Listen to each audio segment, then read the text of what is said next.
Anthropologie's new releases for spring the other day, and I found this really cute doormat that I wanted, but it was $42, and I thought, dang, I could make that for like $5, because I knew for a fact that IKEA had these doormats that were the exact same type of doormat in the exact same size for $5.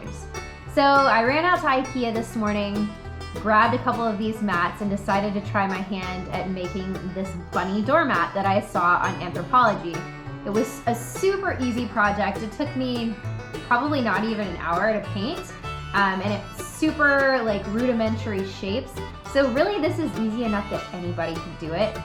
Basically I just did 2 ovals, one for the mouth part, one for the top of the head, and then I did 2 elongated ovals for the ears, and then I just drew little flower shapes and eyes. I mean, if you can draw an oval, you can paint this mat. Maybe just, take your time, go slow with it. I did a little time lapse here that I'm going to show you here in a second, just so you don't have to sit there and watch me paint the whole thing. But you'll see about halfway through the process, I got out some green paint that I hadn't used in about a year, and I had forgotten that I had watered it down because it was running out and I needed more green paint for what I was working on, which actually turned out to be a blessing in disguise. I figured out kind of at that point that it works better with this type of bristle mat to have a watered down paint, to get it to go down into the bristles without looking kind of splotchy.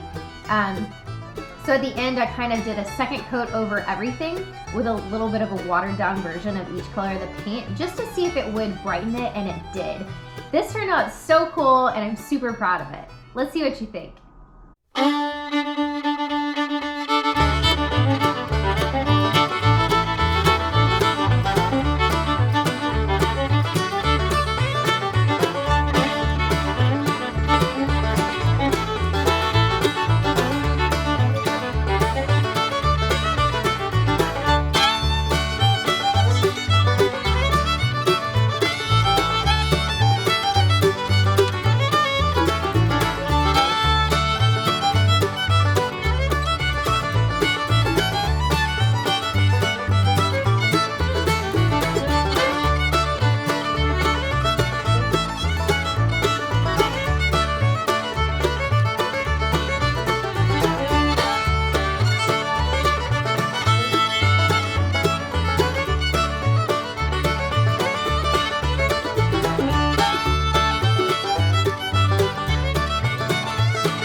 All right, so the last step of this process is to take outdoor Mod Podge. Make sure it says outdoor because it is obviously made for outdoor purposes. You can get this for about, I think it's about $8 or $9 at Michael's or Hobby Lobby. They might even have it at Walmart. I haven't checked there, but I'll put a link to it below. You can also get it on Amazon, obviously. Take a large stipple brush. I have one here. And you just dip it into your Mod Podge and smash it down into the bristles of the rug. So this is going to protect it outside from the elements, and it actually does not smear your colors at all. It keeps everything super bright. It does make them a little bit stiffer, but that's fine because it's an outdoor rug to wipe your feet on. So this is going to keep it protected outside on your porch. So there you have it. Pretty easy, right? I mean, as I said before, if you can draw an oval, you can paint an oval. It's really easy. I think a lot of people get caught up in thinking they can't do something and they give up as soon as it starts to look a little weird.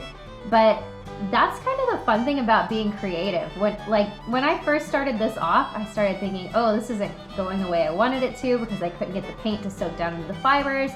And then sure enough, halfway through I figure out, oh, if you mix water with it, it does it. So I just kept messing with it and tweaking things until it looked perfect. So when you're trying this, just don't give up. Just keep trying, and eventually you'll turn out something that's really awesome. So I thought I would show you what materials I used, just so you can copy it exactly if you want to. I had just a stenciling round sponge brush. I just used, my brushes are still in water because I literally just finished this, but I just used a few different bristle brushes as well. So I did a wide one, a medium one, a small, and an extra small. Just got paint everywhere. And then I used 6 colors of paint. So the one you're gonna use the most is obviously white. So I just had an acrylic white from Apple Barrel. I got this at Walmart. It's super cheap. I think it's like $2 for a big bottle like this, maybe $4 for the big bottle. Another color that I got from Michael's, it's Americana. It's called Coral Blush. You can find this in pretty much any brand. Won't necessarily be called Coral Blush, but just a coral color. This is the Spring Green from Apple Barrel that I had watered down. You can hear it watered down in there. Just another acrylic paint. I did Apple Barrel Black. Again, acrylic. And then I had 2 random Martha Stewart colors. I don't know where I got these, but they were in my bin of paint. This one is called Wild Salmon. Again, it's just an acrylic paint, just different brand. And this one is called Hydrangea Purple. Same thing, different color. So you don't have to follow these colors exactly. Feel free to get super creative with it and do whatever colors you like. I had so much fun making this mat here with you today. I would love to hear it if you guys try it out. Please comment in the section below and let me know what you think. I'd love any feedback you could give me on these videos. I'm starting to try to record a few more things that I do as craft projects at home that nobody ever sees. They never see the light of day besides my house. So it's kind of fun to get to share this stuff with you guys, and I'd love any feedback you could give me. Thanks.